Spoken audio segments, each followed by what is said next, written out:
They go by many names. Sovereigns of beasts, beast aristocrats, but the name most of us would know them by is beast lords. I'm taking Emperor's side in this by saying beast aristocrat is a name I do not vibe with, even though it seems to be the official name of their race. And with this video, you can officially call me Washed Factory 1, because I'm already remaking content. But because it involves Emperor, I cannot be held responsible for my actions. This is brought about not by anything that happened in game, even though an event did have a large role for the Beast Lords. No, it's a goddamn YouTube video they uploaded. And that's going to be linked in the description if you want to skip this. But for those of you who want to hang around and hear me yap, let's just hop into this.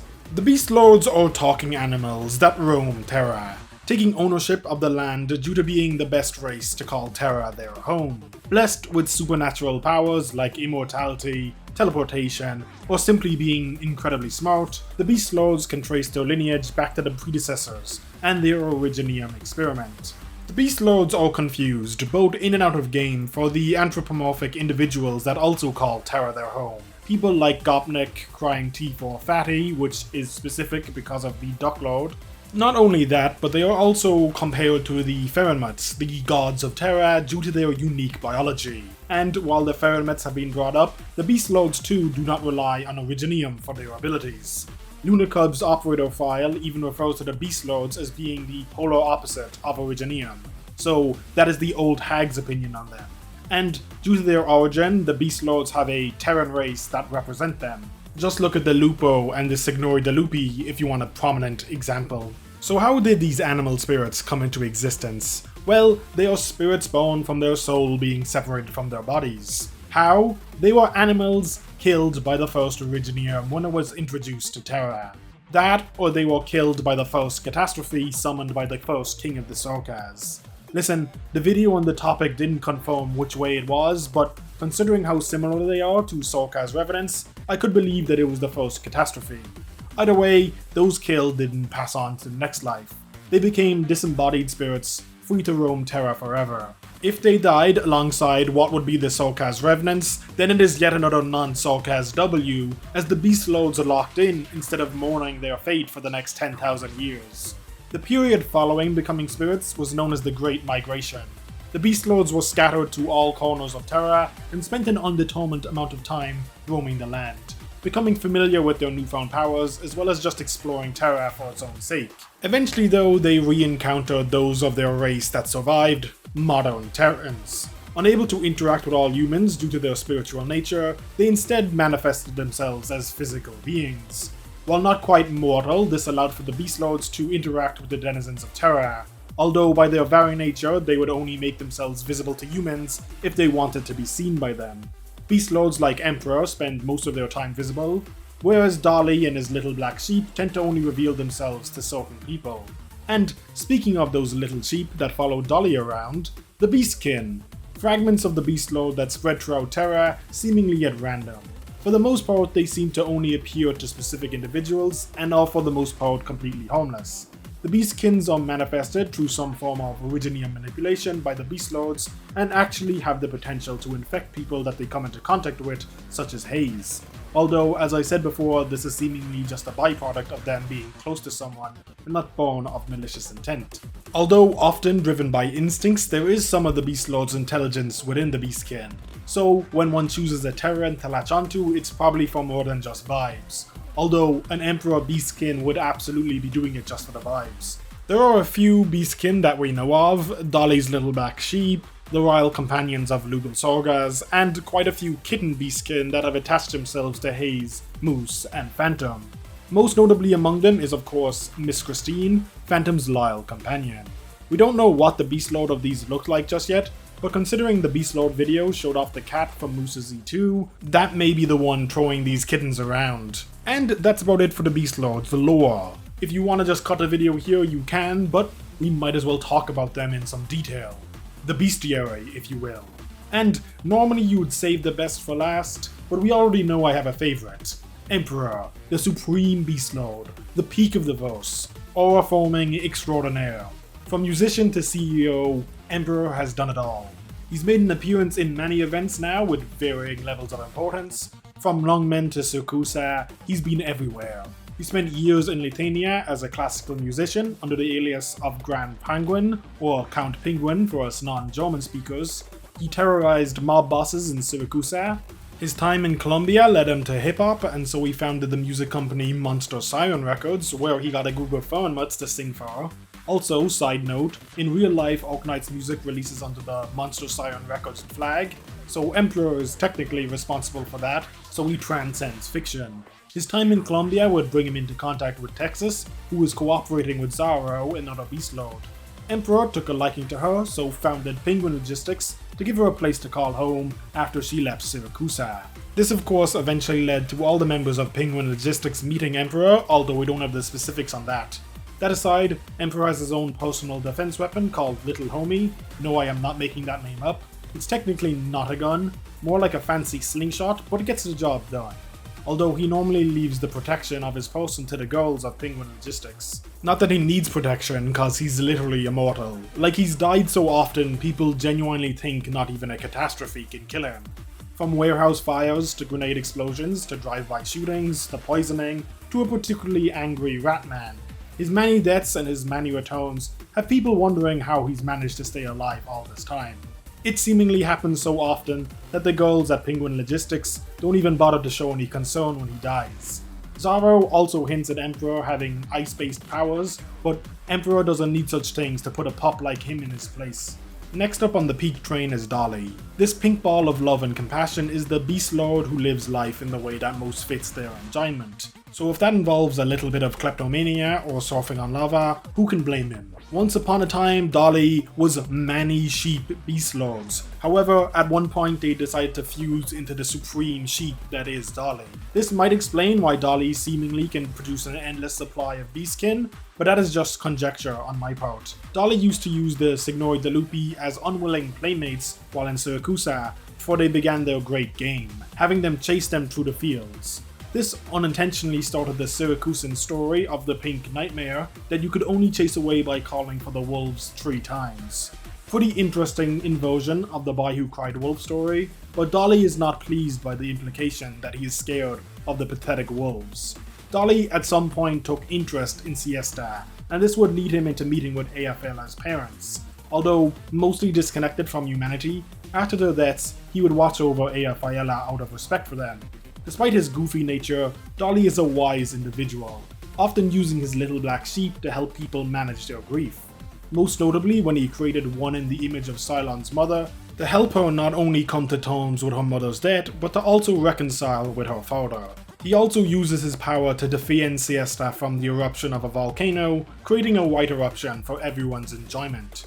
Hailing from the demon-infested lands of Sami is Ama. The deer beast lord uses her power to protect the Sami people from the ever-expanding influence of the demons in the north. The power of her blessings being powerful enough to ward off the corrupting influence of the demons, even within one's dreams. Due to the blessings she brings to the land, she is worshipped by all who call Sami their home. If the Ferenmut Sami is the father, then Ama is the mother.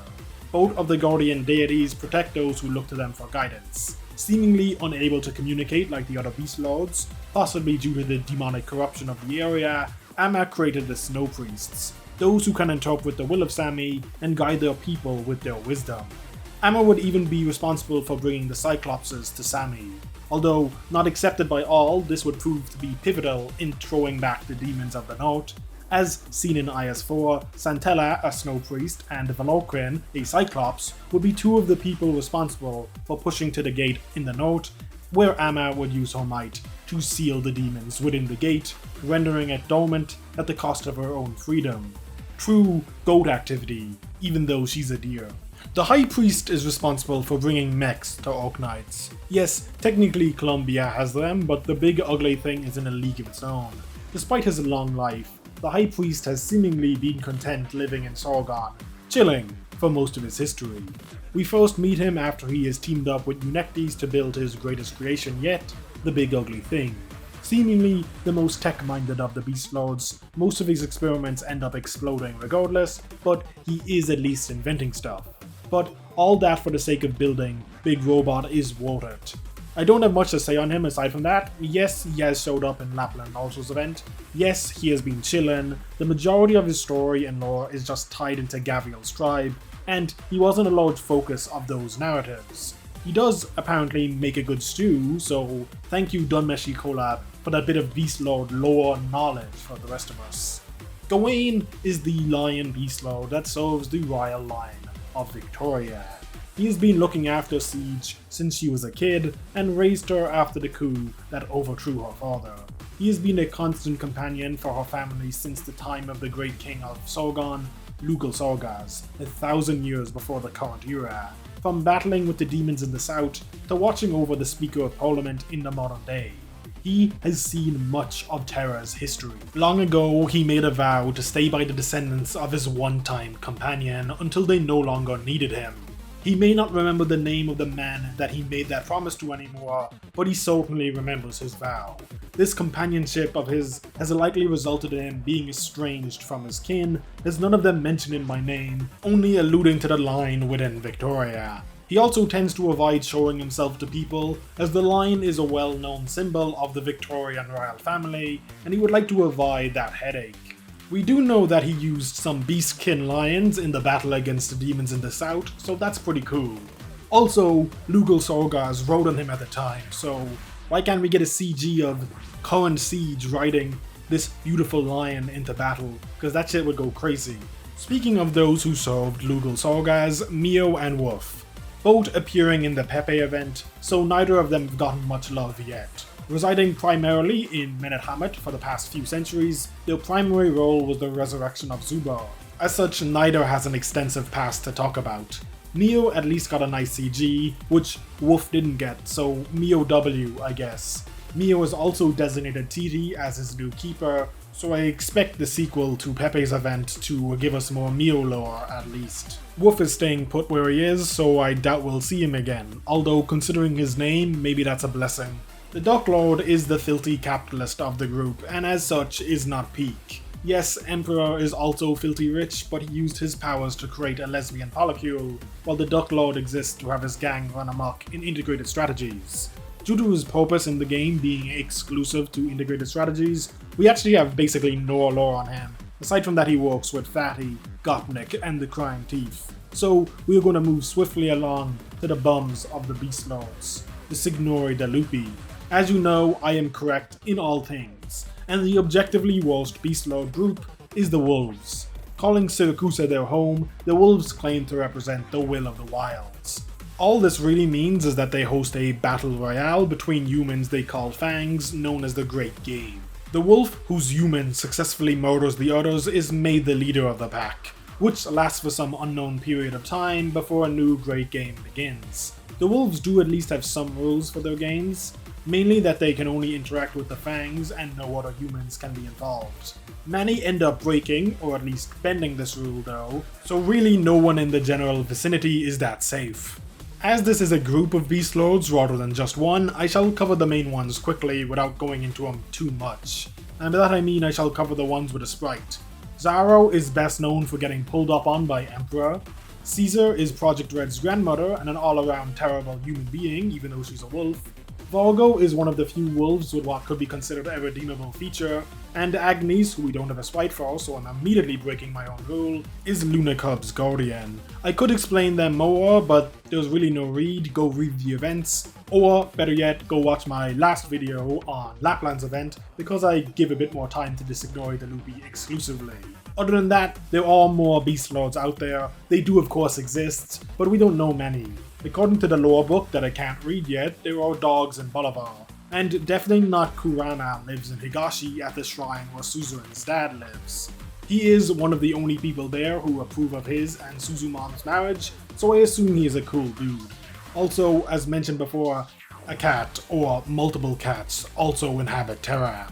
So overall a very cool group of individuals, but for the most part simple and rather easy to digest. A lot of them simply play the role they have been given without really breaking out of that box, and it works. They are a very good narrative tool to push the story forward, or simply to give some life or comedy to an event that you don't want to really sacrifice any of your other characters to do, because Emperor, yeah, he can be serious, like you see him pull up to fucking show Zaro who's boss, and yes, he locked in, he looks cool, but he can also talk about how he danced someone to death and it doesn't really break his character, which is a very useful narrative tool that should be implemented more often, but should also be restrained so that they don't overuse them or give away the hand, as it were. I don't really know if you all are expecting a deep and philosophical outro to a video about talking animals in a gacha game, but it's not happening. Beast Lords are cool, and if anyone ever tells you otherwise, you can legally beat them to death with hammers in Minecraft. Huge shout out to the members of the factory. You are the Beast Lords to my Terra, making the whole world a better place merely by existing. Y'all, be good people, and I will see you in the next one. So I asked the same question at the end of the last Beast Lord video I made, which is what animal did you want to see represented in game by a Beast Lord? And my answer is still, I want to see a grizzly bear, because that shit would go crazy, and we haven't been in Ursus in a while, so it would be a good excuse to spend some time there. However, based on the current, feelings I have, I reckon we are going to see a proper cat Beast Lord first. So I'm going to say it now, Moose Altar is going to be coming in a dedicated Beast Lord event.